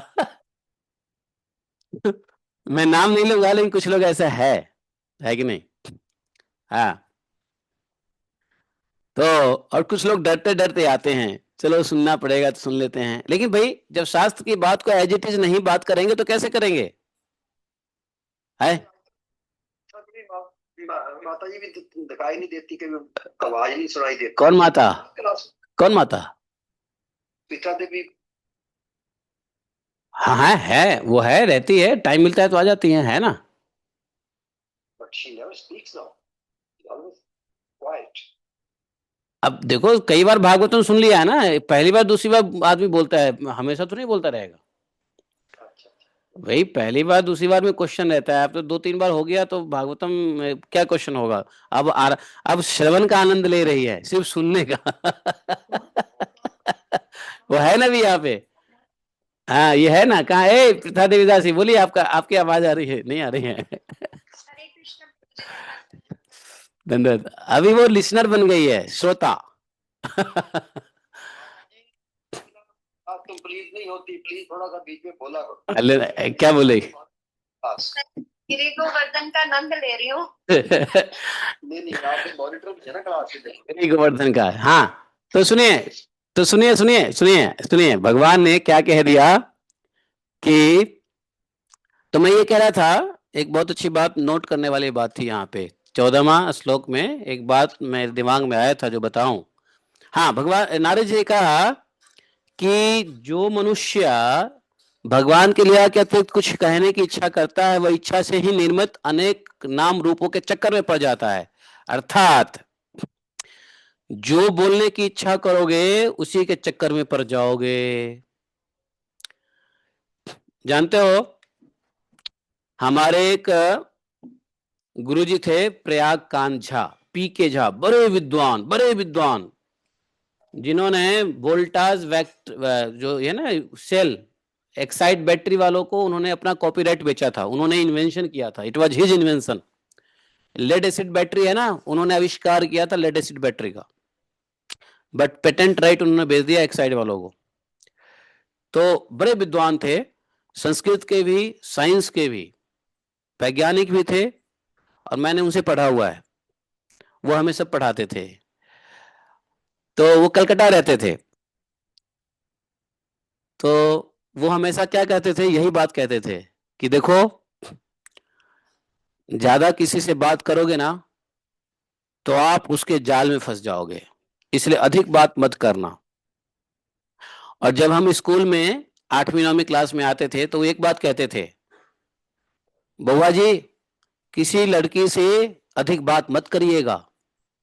हमने कहा मास्टर साहब आप ऐसा कैसे क्यों कहते हो? हाँ मैं कह रहा हूं अधिक बात मत करिएगा। सबको कहते थे बउआ जी कहते थे, बउआ जी अधिक बात मत करिएगा, बात करिएगा तो मुस्कुराइएगा, हंसिएगा, हंसिएगा तो फंसिएगा। समझे? वो बार बार कहते थे। यहां नारद जी की बात समझ में आ रही है। देखो नारद जी यही कहते हैं कि ये लीला के अतिरिक्त कुछ भी आप कहेंगे तो उस जो कुछ भी बोलोगे उसकी इच्छा और नाम में फंस जाओगे। कोई प्लानिंग की बात करोगे तो उस प्लानिंग में फंस जाओगे, कोई कोई काम करने की बात करोगे तो काम में फंस जाओगे, कोई बेशक कोई संसारिक कार्य हो या कोई परमार्थ का कार्य हो तो उसमें फंस जाओगे। तो बोलते हैं, इसलिए नारद जी ने कहा कि लीला के अतिरिक्त कुछ कहने की इच्छा, इसलिए कुछ भी बोलो तो भगवान के, अपने वचनों में भगवान को जरूर रखो। इसलिए कई भक्त क्या होता है ना, जब बात करते हैं तो हमेशा कहेंगे भगवान की ऐसी इच्छा है, राम जी की ऐसी इच्छा है, कृष्ण की ऐसी इच्छा है, कृष्ण कृपा ऐसा है। तो बात करते हो तो भगवान को बीच में रखो। जैसे इस मामले में मुस्लिम लोग को का देखो आदत, मुस्लिम लोग क्या बोलेंगे, इंशाल्लाह इंशाल्लाह इंशाल्लाह, हर चीज बोलेंगे तो इंशाल्लाह बोलेंगे। ये आदत दुबई में मैंने देखा। हाँ, हर बात पे उनको इंशाल्लाह। अभी माता जी मेरी मित्र है, हाँ मुस्लिम है, हाँ शी से कि जो बच्चा हमारे घर में नमाज नहीं ना पढ़ता हाँ 5 बार, हाँ, जो भी है उसको हम घर से निकाल देते हैं। तो देखो, चलो वो तो देखो नया नया, They are so strict. They are so strict. ठीक है, तो we are not less strict, we are also very strict. हाँ, हम भी कभी भागवतम नहीं छोड़ते हैं, है ना। प्रभुपाद जी ने हमको भी स्ट्रिक्ट किया है। नहीं तो वो तो फिर मुस्लिम से भी गए गुजरे हैं, ऐसे लोग तो मुस्लिम से भी गए गुजरे हैं, है कि नहीं। तो वही तो कह रहा हूँ ना, प्रभुपाद जी ने क्या किया, प्रभुपाद जी ने तो पहले हम लोग को सनातनी बनाया, है कि नहीं। तो कहने का मतलब यह है कि अगर देखो बात तो करना पड़ेगा संसार में, भगवान के लीला के अलावा भी बात करना पड़ेगा। नारद जी ने कह दिया कि भाई लीला से ही बात करो, लेकिन यहाँ तो संसार में जीने के लिए आपको भगवान के लीला कीर्तन से अलावा भी बात करना पड़ेगा, नहीं करेंगे तो काम नहीं चलेगा। तो बोले कि क्या उपाय है, तो उसके लिए उपाय बताया कि भाई जो कुछ भी बात करो भगवान के नाम लेके ही करो। तो जैसे इसलिए चूंकि भगवान के नाम लेके बीच बीच में करोगे तो बातों की जो त्रुटि है वो त्रुटि नष्ट हो जाएगी, दोष नाश हो जाएगा। तो इसलिए जैसे बात करें तो बोले कि अरे भगवत कृपा से ऐसा, भगवत कृपा से वैसा, कृष्ण कृपा से ऐसा, कृष्णा विलिंग। जैसे दुबई में भक्तों की एक आदत है, Krishna willing, okay Krishna willing, Krishna willing है, हाँ कृष्ण कृपा, हाँ भगवान की जैसी इच्छा, राधा रानी की जैसी इच्छा, ऐसे बोलते हैं। राजेंद्र दास बाबा जी महाराज एक भक्त की कथा सुना रहे थे। एक भक्त थे, उनकी आदत थी हर बात में राम जी की इच्छा बोलने की। तो एक बार क्या हुआ, वो ट्रेन में बैठ गए, कहीं जाना था, ट्रेन में बैठ गए बिना टिकट। अब बिना टिकट बैठ गए तो टीटी आया, पकड़ लिया। टीटी पकड़ा, बोला कि राम जी की इच्छा से अच्छा हुआ कि आप आ गए, लेकिन राम जी की इच्छा से हमारे पास टिकट मैंने लिया नहीं। राम जी की इच्छा से जब हम प्लेटफॉर्म पे आए तो राम जी की इच्छा से ट्रेन निकल रही थी, राम जी की इच्छा से हमको टाइम नहीं मिला टिकट लेने का, राम जी की इच्छा से हम टिकट लिए नहीं, राम जी की इच्छा से बिना टिकट का बैठ गए। अब राम जी की इच्छा से आप भी आ ही गए हो, मजिस्ट्रेट चेकिंग हो रही थी, राम जी की इच्छा से आप भी आ गए हो। अब राम जी की इच्छा जो होगी सो होगी। हम राम जी की इच्छा से जा रहे हैं प्रयागराज घूमने, है, अयोध्या जा रहे थे, अयोध्या जा रहे राम जी की इच्छा से। अब वो जो बोल रहे थे तो मजिस्ट्रेट को बड़ी हंसी आई कि दो शब्द बोल नहीं रहे, राम जी की इच्छा से बोल रहे हैं। तो मजिस्ट्रेट ने कहा कि राम जी की इच्छा से साधु बाबा, राम जी की इच्छा से आप बिना टिकट ही राम जी की इच्छा से, राम जी की इच्छा से पहुंच जाओ, चिंता मत करो, राम जी की इच्छा से मैं छोड़ रहा हूं। अब समझ गए वो साधु कैसे बच गया? भगवान के नाम से बच गया। नहीं, भगवान के नाम से बचा कि नहीं बचा? इसलिए नारद जी ने जो कहा वो ठीक है, लेकिन भगवान की लीला कीर्तन के अलावा भी बात करना हमारी मजबूरी है। तो उस मजबूरी में क्या करे? हमेशा भगवान जी की इच्छा करो, कृष्ण की इच्छा, राम की इच्छा, राधा की इच्छा, गुरुदेव की कृपा। ये सब बोलते रहने से उसका नाश हो जाएगा। मैंने यहाँ पे इसलिए बताया क्योंकि नारद जी के 14 तो बड़ा इंपॉर्टेंट है, जिसके ऊपर हम अधिक बात करेंगे वही काम करने की इच्छा होती है। मालूम है आपको? कोई व्यक्ति गंदी बातें करे तो गंदा कार्य करने के लिए उसका इच्छा मन में आ जाएगा, मन से हृदय में आएगा, और वो उसकी इंद्रियां फिर क्या होगा? गलत काम करने के लिए चल पड़ेगा। इसलिए शब्द ब्रह्म है। शब्द में यदि अगर हमने गलत भावना डाल दी, गलत चीजें डाल दी, तो ब्रह्म हमें उस ओर ले जाएगा, क्योंकि ब्रह्म में शक्ति है। शब्द ब्रह्म है, ब्रह्म शक्ति ही है। इसलिए वो गुरु जी की बात सही कहा करते थे, गुरु जी हमारे प्रयागकांत झा जी। शरीर नहीं है, जहां भी है भगवान की कृपा से उनको। हाँ, तो यहाँ पे 14, 1, 5, 14 में बड़ा अच्छा ज्ञान दे दिया इन्होंने। तो बोले कि ऐसा है, और उसकी बुद्धि भेदभाव से भर जाती है। जैसे हवा के झकोरों से डगमगाती हुई डोंगी को कहीं भी ठहरने का ठौर नहीं मिलता, वैसे उसकी चंचल बुद्धि कहीं स्थिर नहीं हो पाती। निचोड़ यह है कि भगवान के बारे में यदि अधिक बात नहीं करेंगे तो हमारी बुद्धि चंचल हो जाएगी, स्थिर नहीं होगी, व्यक्ति गंभीर नहीं हो सकता है। और उसकी हालत कैसे हो जाती है? जैसे नारद जी कह रहे हैं कि हवा के झरोकों से डगमगाती हुई डोंगी। डोंगी समझते हो क्या होता है? नाव, छोटे नाव को डोंगी कहते हैं। छोटे नाव को डोंगी कहते हैं। तो डोंगी हवा की झरोकों से कैसे हिलने लग जाती है, कहीं ठहर नहीं सकती, ठौर नहीं मिलता, वैसे ही चंचल बुद्धि कहीं स्थिर नहीं हो पाती। तो चंचल बुद्धि स्थिर करना है तो क्या करो? भगवान की कथा सुनो, भगवान के बारे में बोलो, फालतू की मत बोलो। संसारी लोग स्वभाव से ही विषयों में फंसे हुए हैं। नारद जी ने क्या कहा यहां पर कि संसारी लोग जो है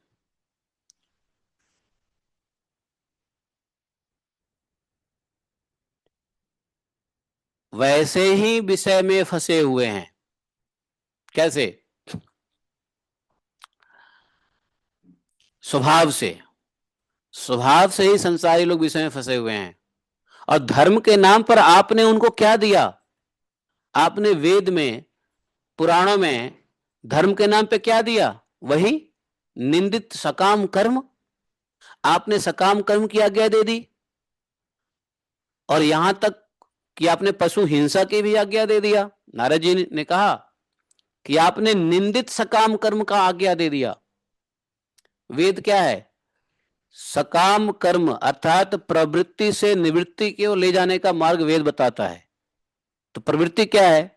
सकाम कर्म है। सकाम कर्म को नारद जी ने निंदित बता दिया, क्योंकि उसमें पशु हिंसा भी है। तो आपने आज्ञा दे दी। तो स्वभाव से जो लोग विषय में फंसे हुए हैं, यह तो बड़ा उल्टी बात हो गई, क्योंकि मूर्ख लोग आपके वचन को, निंदित कर्मों को धर्म मानकर वही कार्य करेंगे। आपने जो लिख दिया वेद में, पुराण में, उसी का लोग एग्जाम्पल लेकर के, उसी को रेफरेंस मान करके सकाम कर्म को ही मुख्य धर्म मान लेगा। ऐसा निश्चय करके उसका निषेध करने वाला वचनों को ठीक नहीं मानेगा। आप बाद में प्रवृत्ति निवृत्ति, बाद में प्रवृत्ति के बाद निवृत्ति बोलते रहो, लेकिन निवृत्ति के मार्ग में निषेध करने वाली कोई वचन को ठीक ठीक लोग नहीं मानेंगे। नारद जी बड़े इल्यूसिडेटली इस बातों को बता रहे हैं कि आपने क्या बहुत बड़ी गलती की। तो कौन सी गलती की? देखो ये गलती की आपने, जो लोग स्वभाव से ही विषय में फंसे हुए हैं और आपने धर्म के नाम पे उनको सकाम कर्म, पशु हिंसा और कर्मकांड दे दिया। यह तो बड़ी उल्टी बात हो गई। ये इतने मूर्ख लोग हैं कि आपके ही इन बताए हुए शास्त्रों को रेफरेंस लेकर के ये लोग बात को मानेंगे ही नहीं, है कि नहीं? उसी में फंसे रहेंगे, कर्मकांड में फंसे रहेंगे। भगवान अनंत हैं और कोई विचारवान ज्ञानी पुरुष ही संसार की ओर से निवृत्त होकर उनके स्वरूपभूत परमानंद का अनुभव कर सकता है। इसलिए जो लोग परमार्थिक बुद्धि से रहित हैं और गुणों के द्वारा नचाए जा रहे हैं, उनके कल्याण के लिए आप भगवान की लीलाओं से, भगवान की लीलाओं से हित की दृष्टि से वर्णन कीजिए। क्यों भगवान की लीलाओं हित की दृष्टि से क्यों वर्णन कीजिए? भगवान की लीला बोले इसलिए भगवान की लीला वर्णन कीजिए हित की दृष्टि से, क्योंकि भगवान क्या है? गुणों से ऊपर है, गुणातीत है भगवान। तो ऐसे जो लोग गुणों के द्वारा नचाए जा रहे हैं, प्रकृति गुण नचा रहे हैं ना जीवों को, तो जो लोग गुणों के द्वारा नचाए जा रहे हैं उनके कल्याण के लिए आप भगवान की लीला का वर्णन कीजिए, क्योंकि भगवान का निर्गुण लीला ही उनको गुण से हटाएगा ना। बोले जो व्यक्ति, मनुष्य अपने धर्म का परित्याग करके भगवान के चरण कमलों का भजन सेवन करता है, तो भजन परिपक्व हो जाने पर तो बात ही क्या है। यदि इससे पहले ही उसका भजन छूट जाए तो क्या कहीं भी उसका कोई अमंगल हो सकता है?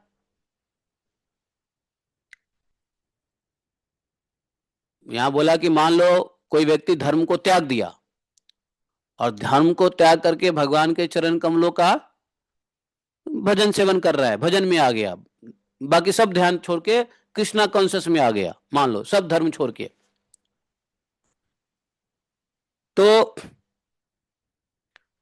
भजन परिपक्व हो जाने पर, यदि भजन परिपक्व हो गया तो ठीक है, लेकिन भजन परिपक्व नहीं भी हुआ और शरीर पूरा हो गया, मर गया मान लो, तो उसमें कोई अमंगल है क्या? क्यों अमंगल नहीं है? क्योंकि यदि भजन में आ गया और भजन में सिद्धि नहीं मिली तो भी अमंगल नहीं है। मिल गई तो बहुत बढ़िया, नहीं मिली तो अमंगल नहीं है। क्यों? अगला जन्म जहां से भजन छोड़ा है वहीं से शुरू करेगा। बोले हाँ ये बात तो सही कह रहे हैं नारद जी। तो ये 17वें श्लोक में बढ़िया से समझा रहे हैं कि तक्त्वा स्वधर्मम चरणाम्बुजम हरे, अपना धर्म छोड़ने के बाद भगवान कृष्ण के चरण में आ जाए। निरंतपारस्य भजन पक्को अथ पते ततो यदि यत्र को भामद्र भूत मनुष्य किम को वार्थ आप तो अभजताम स्वधर्मतः। नुकसान क्या है? भजन सब कुछ छोड़ दिया, भगवान के भजन में आ गया मान लो, तो भजन की सिद्धि हुई तो ठीक, नहीं हुई तो भी ठीक, क्योंकि अगला जन्म वहां से शुरू करेगा जहां से भजन भक्ति उसको छोड़ा है उसने। भगवान उसको फिर से मनुष्य जन्म में भेजेंगे और ऐसे परिवार में भेजेंगे जहां से वह आगे भजन करेगा। मान लो कि हम ऐसे घर में पैदा हुए जहां भगवान का भक्त ही नहीं था, कोई भगवान कृष्ण विष्णु, किसी को कंठी माला नहीं, सब मच्छी मटन चिकन खाने वाले लोग थे। लेकिन अगर हम इस जन्म में हमें भक्ति नहीं मिलती है तो कोई बात नहीं है, अगले जन्म तो ऐसा घर नहीं मिलेगा ना जहां मटन मच्छी चिकन चल रहा हो, जहां पे कोई कंठी माला नहीं, कुछ नहीं, भजन भक्ति नहीं, भाव नहीं। अगला जन्म कम से कम ऐसे वैष्णव परिवार में तो मिलेगा जहां से हम, जहां भक्ति छोड़े थे वहीं से भक्ति हम शुरू करेंगे। तो आप भक्ति में ही तो हो, नुकसान क्या है? नारद जी बड़ी क्रिटिकली समझा रहे हैं कि भाई नुकसान क्या है बताओ। भजन परिपक्व हो जाए तो ठीक, नहीं हो जाए तो नुकसान क्या है। लेकिन लेकिन जो भगवान का भजन नहीं करते हैं, सिर्फ अपना धर्म में लगे हुए हैं, जी बेटा है बेटी है, पढ़ाओ लिखाओ स्कूल भेजो, उसको पालो बाड़ो सही करो, बाद में बेटा बेटी से के ऊपर डिपेंड रहो, बेटा बेटी से हमेशा एक्सपेक्ट करते रहो कि ही शुड लिसन मी, वो मेरी बात सुने, वो ऐसा करे वो वैसा करे, हमारे को देखे, हमारे को जो है ना, हम नाउ आई एम ओल्ड, मैंने उनको बचपन में पाला है तो अब हमको वो पाले, कम से कम हमारे सुख सुविधा का ध्यान दे। ये सब धर्म मानते हैं ना लोग बाग, संसार का धर्म, कि पहले बाप बन के पुत्र का धर्म निभाया, अब पुत्र बड़ा हो गया तो बाप का धर्म अपना राइट महसूस करता है व्यक्ति। तो ये संसार का धर्म है। जो भगवान का भजन नहीं करते और केवल अपना ही सांसारिक धर्म का पालन करते हैं, उनसे क्या लाभ है, कौन सा लाभ है बताओ। मरने के बाद क्या होगा, वो फिर उसे उसी कौन भक्त के फैमिली में जाएगा, नहीं जाएगा, क्या लाभ है बताओ। तो बोले कि हाँ ये बात तो सही कह रहे हैं नारद जी।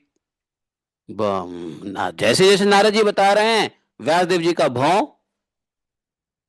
फैल रहा है, भ्रिकुटी तन रही है। नारद जी बोले कि देखो, मनुष्यों को क्या करना चाहिए, जो मनुष्य बुद्धिमान है ना, एक तो जो बुद्धिमान नहीं हो तो गधे हैं, वो तो छोड़ दो, गधों की बात क्या करना, लेकिन जो मनुष्य बुद्धिमान है उनको क्या करना चाहिए कि वह उसी वस्तु की प्राप्ति के लिए प्रयत्न करे। देखो नारद जी का यह श्लोक मैं हमेशा बोलता हूं, प्रभुपाद जी भी बोलते हैं, काफी जानते हैं, 18वां श्लोक, कि मनुष्य बुद्धिमान मनुष्य को उसी वस्तु की प्राप्ति के लिए प्रयत्न करना चाहिए जिसको ब्रह्मा जी ने नहीं लिखा है, जिसको ब्रह्मा जी ने कर्म के फल स्वरूप आने जाने में स्वयं प्राप्त होती है, उसके लिए मेहनत नहीं करना चाहिए। अरे रुपए पैसे के लिए मेहनत करना चाहिए नहीं, बेटा बेटी, एडुकेशन, शरीर की खूबसूरती या नाते रिश्तेदारी, पद प्रतिष्ठा, मान सम्मान, इस सब के लिए मेहनत करना चाहिए नहीं। क्यों, ये सब तो अपने कर्मों के फल स्वरूप आने जाने वाले हैं। अगर कर्म के फल हैं तो आपको उतना धन संपत्ति मिलेगा, ऐसी नौकरी मिलेगी, वीजा इमिग्रेशन मिलेगा। अगर नहीं है आपके कर्म में तो कितना भी मेहनत करो नहीं मिलेगा। बहुत सारे लोग हैं वीजा का इमिग्रेशन फाइल करते हैं, सबको मिल जाता है इमिग्रेशन, नहीं मिलता है। बहुत सारे लोग हैं डॉक्टरी का फार्म भरते हैं, सबको डॉक्टर बन जाते हैं, नहीं बनते हैं। बहुत सारे लोग हैं आईएएस का एग्जाम देते हैं, सब आईएएस बन जाते हैं, नहीं बनते हैं। क्यों नहीं बनते हैं, क्योंकि कर्म में फल में नहीं है, कर्म के फल में नहीं है। तो हमको मेहनत वहां नहीं करना चाहिए जहां कर्म के फल स्वरूप मिलने वाली चीजें हों। अरे कोई व्यक्ति बहुत शादी के लिए मेहनत करता है, अरे क्यों मेहनत करते हो शादी के लिए, शादी तो जैसे तुम्हारे कर्म फल है वैसे मिलेंगे। अगर कर्म फल 10 शादी है 10 शादी मिलेगा, एक है तो एक नहीं मिलेगा, नहीं है तो नहीं मिलेगा। तो उसके लिए क्यों मेहनत कर रहे हो भाई। तो बोले कि क्या करें, तो नारद जी बोले बुद्धिमान मनुष्य को चाहिए कि उसके लिए प्रयत्न करे जो भाग्य में नहीं है, भाग्य में नहीं है, जिसको विधाता ने नहीं दिया, जिसके कर्म में नहीं है, उसके लिए नहीं भागना चाहिए। क्या करना चाहिए, उसको उसके लिए मेहनत करना चाहिए जो भाग्य से प्राप्त नहीं होता है। तो भाग्य से क्या प्राप्त नहीं होता है, बोले भगवान की भक्ति। भगवान की भक्ति भाग्य से नहीं मिलती, अपने कर्म का फल नहीं है भगवान की भक्ति। भजन क्रिया में आना यह कर्म का फल नहीं है, यह भगवान के कृपा है। मनुष्य योनि मिलना कर्म का फल नहीं है, भगवत कृपा है। कर्म के फल से तो भोग शरीर मिलता है, लेकिन मनुष्य शरीर मिलना ही भगवान का कृपा है। मनुष्य शरीर में भी गुरु शास्त्र का मिलना भगवान की कृपा है। भागवतम श्रवण करना, नाम जप करना, यह भगवान की कृपा है और भगवान के भक्तों की कृपा है। तो इसके लिए प्रयत्न करें। तो अगर मनुष्य शरीर मिल गया तो भगवान को प्रयत्न कर प्राप्त करें, और भगवान के लिए शास्त्र गुरु और वैष्णव मिल गए हैं तो उसी में मेहनत करना चाहिए। इसलिए मतलब कट इन शॉर्ट ये बताया कि भजन के लिए मेहनत करो, कि हमारा भजन कैसे सुधरे, हमारा श्रवण कैसे सुधरे, हमारा मनन निधि ध्यासन कैसे सुधरे, हमारा मेडिटेशन कैसे हो, हमारा भगवान के प्रति आसक्ति कैसे बढ़े, इसके लिए मेहनत करो। पीछे से तो जो लड्डू पेड़े रुपए पैसे आने हैं, कंचन कामनी आनी है, वो सब आ जाएगा। ये नारद जी जबरदस्त बात कह रहे हैं। और बोला कि हे व्यासदेव जी, अरे संसार का विषय सुख जैसे दुख के लिए कोई प्रयत्न नहीं करता है, दुख आता है ना, वैसे ही सुख भी अ- अगर है तो आएगा। तो बोले कि कर्म के फल रूप में अचिंत्य गति समय के फेर से सबको सर्वत्र स्वभाव से ही मिल जाता है। तो मेहनत वहां करनी चाहिए। हम लोग आज यहीं रुक जाते हैं। नारद जी की बात बहुत जबरदस्त है, गंभीर है, नहीं है क्या? अच्छा एक बताऊं, मैंने इसमें से कुछ भी, आप लोग ये मत समझो मैंने एग्जैगरेट किया है, मैंने कुछ भी एग्जैगरेट नहीं किया है। मैं अश्लोक टू अश्लोक उसके मीनिंग के साथ बताया आप लोगों को कि नारद जी का कहने का ऐसा तात्पर्य है। हाँ ये अलग की बात है कि गीता प्रेस की जो लैंग्वेज है वो कठिन है, मैं उसको थोड़ा सा सरल करके और बता देता हूँ। गीता प्रेस की लैंग्वेज बहुत कठिन है, कोई गीता प्रेस की बुक पढ़ के देखे समझ में नहीं आएगा, हिंदी में नहीं समझ में आएगा। क्यों देवपुरी बाबा, गीता प्रेस की हिंदी में नहीं समझ में आएगी अगर ऐसे पढ़ोगे तो। वो तो थोड़ा हम उसको थोड़ा सा ब्रेक डाउन करके समझने की कोशिश कर रहे हैं, और वास्तव में मैं समझने की कोशिश कर रहा हूं, आप लोग सुन लेते हो गलती से वो ठीक है, लेकिन ये तो मैं अपनी समझदारी के लिए इसको ब्रेक डाउन कर रहा हूं। तो ये कहने का तात्पर्य है। तो चलिए नारद जी की बातों को यहीं पे हम लोग रोक देते हैं। और बात कुछ ऐसी है कि एक श्लोक भी नहीं छोड़ने जैसा है, तो हम लोग यहीं पे आज भागवत का बात करेंगे और अपना भगवान के लीला रस से परिपूर्ण जो हमारा श्री गर्ग संहिता है उसको हम लोग अब श्रवण करेंगे। ठीक है, तो आज दिनांक हो गया, हाँ अंग्रेजी में तो 5 जनवरी है, द्वितीया, माँ कृष्ण द्वितीया। ठीक है, तो यहाँ पे तस्यैव हतो प्रयतित कोविदो न लभ्यते यद भ्रमताम उपार्घ्यत तत् लभ्यते दुख वदन्यतः सुखम कालेन सर्वत्र गभीरस हंसा। इस श्लोक तक हम लोग रुक जाते हैं। बोले ग्रंथराज श्रीमद् भागवतम की जय। एकम शास्त्रम देव की पुत्र गीतम एको देवो देव की पुत्र एव एकम मंतस्य तस्य नमानि यानि कर्मापि तस्य दिवस सेवा। त्वमेव माता च पिता त्वमेव त्वमेव बन्धुश्च सखा त्वमेव त्वमेव विद्या द्रविणं त्वमेव त्वमेव मम सर्वदेव देवः। कृष्णाय वासुदेवाय हरे परमात्मने प्रणक्लेशनाशाय गोविंदाय नमो नमः। हे कृष्ण करुणा सिंधु दीनबंधु जगतपते गोपेश गोपिका कांतम राधा कांतम नमोस्तुते। तप्त कांचन गौरांगी राधे वृंदावनेश्वरी वृषभानुसुते देवी प्रणमामि हरिप्रिये। वाञ्छाकल्पतरुभ्यश्च कृपा सिन्धुभैव च पतितानां पापनेभ्यो वैष्णवेभ्यो नमो नमः। जय श्री कृष्ण चैतन्य प्रभु नित्यानंद श्री अद्वैत गदाधर शिवासादि गौर भक्तवृंदा। हरे कृष्णा कृष्ण कृष्ण हरे हरे, हरे राम राम राम हरे हरे। तो भागवत की कृपा से हम लोग यहीं तक, अब हम लोग आते हैं कहाँ पे, गर्ग संहिता में, और उसके बाद हम लोग गोपी गीत पढ़ेंगे सुनेंगे। तो श्रीमन महर्षि गर्गाचार्य द्वारा ठीक है। भगवत ज्ञान में मन बहुत ज़्यादा भारी हो गया होगा तो भगवान के लीला